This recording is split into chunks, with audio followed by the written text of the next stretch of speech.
तो दोस्तों मैं आपके लिए लेकर आ गया हूँ एक और नई सीरीज। तो फिर बिना देरी किए करते हैं इसे स्टार्ट। एपिसोड की स्टार्टिंग में हम देखते हैं कि कुछ लोग एक पर्ल का पीछा कर रहे होते हैं।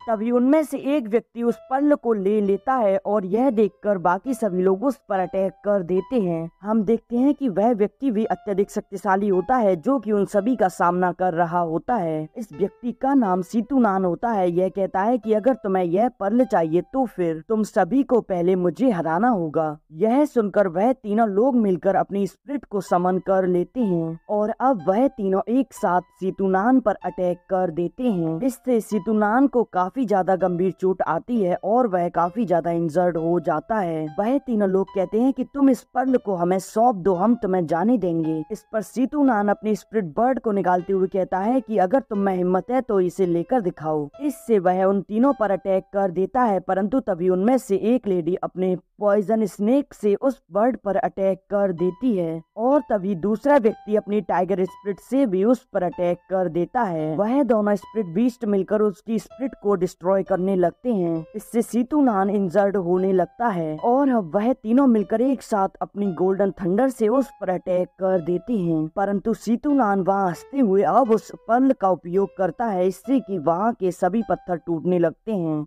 वह तीनों एल्डर उस पर्ल की ओर फिर से बढ़ने लगते हैं, परंतु सीतुनान उस पर्ल के अंदर चला जाता है और तभी वहाँ एक बड़ा धमाका होता है जिससे कि वह पर्ल एक बहुत दूर जगह आकर गिरती है और यहाँ सीतुनान की बॉडी डिस्ट्रॉय हो जाती है। यह सीन यहीं कट हो जाता है। अब हम एक गांव को देखते हैं जहां एक बच्चा एक किताब को पढ़ते हुए अपने घर की ओर जा रहा होता है। वह पढ़ता है कि पहले हमें अपनी मांसपेशियों और हड्डियों पर काम करना होगा और उसके घर पर मूर्तियों पर कलर करने का कार्य किया जाता है। उसके पिता कहते हैं कि आयरन पिलर सभी 4 गाँव और 8 गाँव ने इमोर्टल बोर्ड में एंटर होने के लिए पैसे दे दिए हैं और अब तभी कुछ लोग उसके घर पर आ जाते हैं। उन लोगों ने पहले उस व्यक्ति से कर्जा लिया हुआ होता है। वह लोग इसीलिए वहां पर आए होते हैं। वह लोग उसके घर में रखे सारे पैसों को इकट्ठा करके ले जाने लगते हैं। यह देखकर त्यानसुई कहते हैं कि यह मेरे बेटे की परीक्षा के लिए है, इन्हें मत ले जाओ। इस पर वह व्यक्ति उन्हें दूर करते हुए वह पैसे अपने साथ ले जाने लगता है और यह सब देखकर वांगलिंग को काफी अत्यधिक गुस्सा आ रहा होता है। उसकी माँ उसके पैरों में पड़ते हुए कहती है कि यह हमारे बेटे के भविष्य के लिए है, कृपया इन्हें मत ले जाओ। वह दोनों कहते हैं कि यह हमारे बेटे का भविष्य है, तुम इसे मत ले जाओ, तुम जो चाहो वह ले सकते हो। वांगलिंग गुस्से में खड़ा होते हुए कहता है कि पिताजी आप खड़े हो जाओ, मेरा भविष्य किसी के पैर पड़ने से तय नहीं होगा। परंतु वह मोटा व्यक्ति उनकी एक नहीं सुनता और वह उस पैसे को वहां से लेकर चला जाता है और अब उसके पिता अत्यधिक परेशान होते हैं। उसकी माँ जो युंगसू कहती है कि मुझे लगता है कि तुम अब परीक्षा में नहीं जा सकते और अब तभी वहाँ वांगलिंग के 4th अंकल आ जाते हैं। त्यानसुई पूछते हैं कि 4th ब्रदर आप यहाँ क्यों आए हैं। इस पर 4th अंकल कहते हैं कि हैंगयू सेक्ट हमारे जाओ किंगडम का इमोर्टल कल्टीवेटर का एक मेजर सेक्ट है और उस सेक्ट में भर्ती होने के लिए हमारे पास 3 लोगों का कोटा है। अगर त्यानजू उस सेक्ट में शामिल हो जाए तो वह हमारे लिए काफी अच्छा होगा। उसके पास एक ट्रायल की अपॉर्चुनिटी है और फिर वह इमोर्टल कल्टीवेटर बन सकता है अगर उसने उस ट्रायल को पास कर लिया तो। इस पर उसके पिता कहते हैं कि हाँ तुम चिंता ना करो, इस साल हम और अच्छी तरह से नक्काशी करेंगे और काफी सारे पैसे कमाएंगे जिससे कि त्यानजू अगले साल का एग्जाम ट्रायल दे सके। यह सुनकर वांगलिन कहता है कि पिताजी मैं नहीं चाहता कि आप और परेशान हो और मेहनत करें। मैं जानता हूँ कि यहाँ जीना आसान नहीं है, परंतु सब कुछ भाग्य पर निर्भर नहीं होता। मैं अपनी मेहनत और प्रयासों से कैसे भी करके उस एग्जाम को इसी साल दूंगा। इस पर 4th अंकल कहते हैं कि 2nd ब्रदर आप इसे जाने की अनुमति दें, वह निश्चित रूप से आपकी उम्मीदों पर खरा उतरेगा।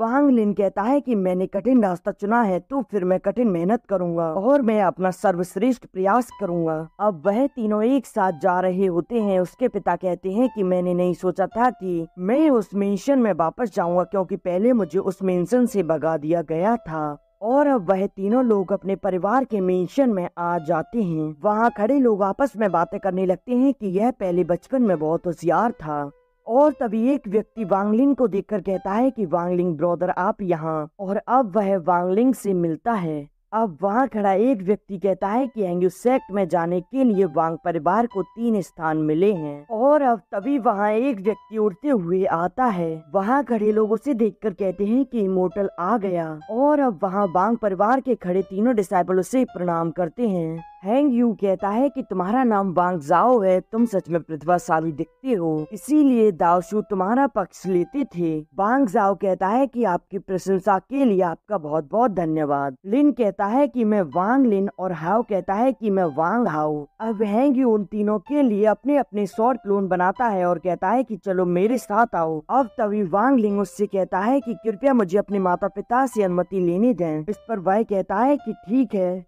और अब लिंग अपने माता पिता को प्रणाम करते हुए कहता है कि पिताजी आप चिंता ना करें, मैं अपना सर्वश्रेष्ठ प्रयास करूंगा, अब आप अपना ख्याल रखना। उसकी माँ युनसू कहती है कि बेटा अगर तुम्हें ना चयन किया जाए तो फिर तुम घर वापस आ जाना। इस पर वह कहता है कि आप चिंता ना करें, और अब वह वापस उन्हीं तीनों के साथ उस सौर पर उड़ते हुए वहाँ से चला जाता है। वांग लिंग उड़ते हुए बादलों का नजारा देखते हुए काफी खुश होता है। वांग हाओ कहता है कि भाई त्यासु डरो मत, जब हम हैंग्यू सेक्ट में पहुंच जाएंगे तो मैं तुम्हारी रक्षा करूंगा। और अब वह मस्त नजारा देखते हुए हैंग्यू सेक्ट की ओर जाने लगते हैं। वह रास्ते में हिरन और पानी में चलती हुई बड़ी बड़ी मछलियों को देखता है, और तभी उनके सामने एक बहुत बड़ा ड्रैगन आ जाता है और वह काफी शानदार होता है।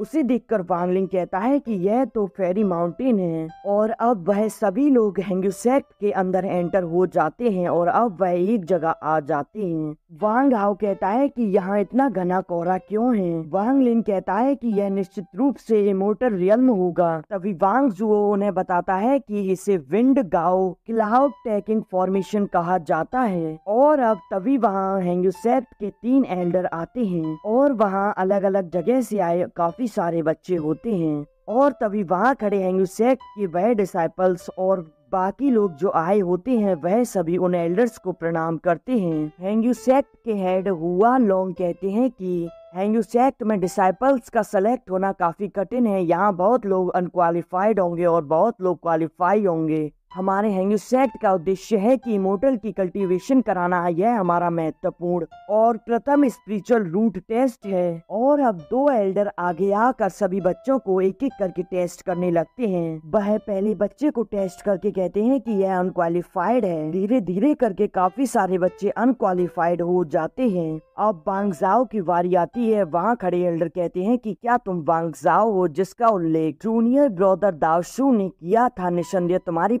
अच्छी है, जाओ तुम साइड में खड़े हो जाओ। और यह देखकर सभी लोग हैरान होते हैं क्योंकि वह सेलेक्ट हो चुका होता है। और अब वांग हाओ की बारी आती है जिसे वह चेक करने वाले होते हैं, पर तभी वांग हाओ उनके पैरों में गिरते हुए कहता है कि इमोर्टल फू यंग आपको प्रणाम।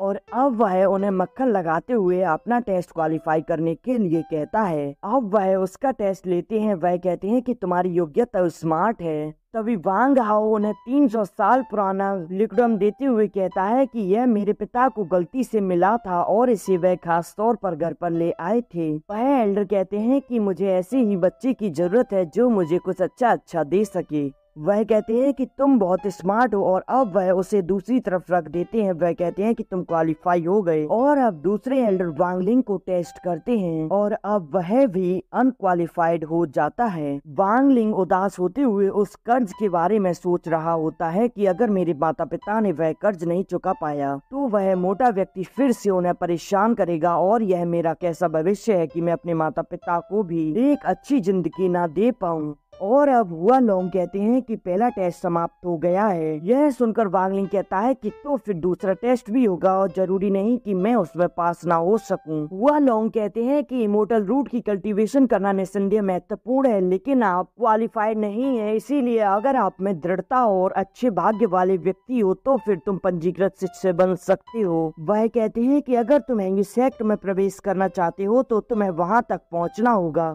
और अब वह एक माउंटेन से कुछ रूट्स को निकालते हुए वहाँ ब्रिज बना देते हैं। वह कहते हैं कि सूर्यास्त होने से पहले अगर कोई भी व्यक्ति वहाँ तक पहुँच जाएगा तो वह क्वालिफाई हो जाएगा। वह कहते हैं कि अगर तुम्हें रास्ते में खतरा लगे तो चिल्ला देना और फिर तुम्हारी जान बच सकती है। और अब सभी डिसाइपल धीरे धीरे करके उस पर चढ़ने लगते हैं और अब वांग लिंग कहता है कि यह मेरे पास लास्ट चांस है और मुझे अवश्य इसे पूरा करना होगा। और अब सभी लोग धीरे धीरे करके ऊपर चढ़ रहे होते हैं, परंतु एक व्यक्ति वांग लिंग को हटाकर खुद आगे चला जाता है और अब तभी उस व्यक्ति के चारों तरफ आग लगने लगती है और वह उसमें जलने लगता है। वह वहाँ काफी तेज से चिल्लाता है कि मुझे बताओ, और अब इधर एक लड़की गिर जाती है। वह कहती है कि मुझे भी बचाओ। हम देखते हैं कि कुछ डिसाइपल आते हैं और गिरते हुए लोगों को बचा रहे होते हैं और अब धीरे धीरे करके ऐसे ही लोग चिल्लाते हैं और उन्हें बचा लिया जाता है। हम वांग लिंग को देखते हैं जो कि काफी अत्यधिक मेहनत करके धीरे धीरे सीढ़ी पर सीढ़ी चढ़े जा रहा होता है और तभी उसके ऊपर लावा की बरसात होने लगती है और अब वह नीचे गिर जाता है। वह देखता है कि उसके चारों तरफ लावा से भरा हुआ समुद्र है। वह कहता है कि यह तो इल्यूजन हो सकता है, मुझे इस पर भरोसा नहीं करना चाहिए। और अब वह आगे बढ़ने लगता है, तभी उसका पैर जलता है और वह कहता है कि यह तो सच है, परंतु वह हार नहीं मानता और अब वह चढ़ते हुए एक पहाड़ पर आ जाता है और तभी उसके हाथों पर से वह लावा गायब हो जाता है और अब वह सामने देखता है कि उसकी सफलता उससे ज्यादा दूर नहीं होती है और यह देखकर वह तुरंत उसके ओर भागने लगता है और वह भागते हुए तुरंत रुक जाता है क्योंकि उसके सामने काफी गहरी खाई होती है। और अब वह सोचता है कि आखिरकार मैं इतना पास आकर भी इससे इतना दूर क्यों हूँ। और अब वह हिम्मत करके अपने एक पैर को आगे रखता है, तभी उसके पैर के नीचे एक इनविजिबल सीढ़ी आ जाती है। यह देखकर वह हैरान होता है और अब वह ऐसे ही धीरे धीरे आगे बढ़ रहा होता है। वह देखता है कि अब उसे कोई खतरा नहीं है तो वह स्पीड से दौड़ते हुए जाता है, परंतु तभी वह एक इनविजिबल सील से टकरा जाता है। वह कहता है कि यह क्या है, क्या तुमने मुझे रिजेक्ट कर दिया। वह उसमें हाथ मारते हुए कहता है कि तुमने मुझे रिजेक्ट क्यों किया। और अब सूर्यास्त हो जाता है और अब वह वहाँ से वापस जाने लगता है और तभी उसे याद आती है कि उसकी जिंदगी में कितना दुख है और वह उस दुख को दूर करने के लिए वापस उसी सील की ओर दौड़ते हुए जाता है और अब वह उस सील से टकराकर नीचे गिरने लगता है और तभी उसकी आंखों के सामने अंधेरा हो जाता है। तभी उसे आवाज आती है कि फाइनली तुम आ गए। और यह एपिसोड यहीं एंड हो जाता है।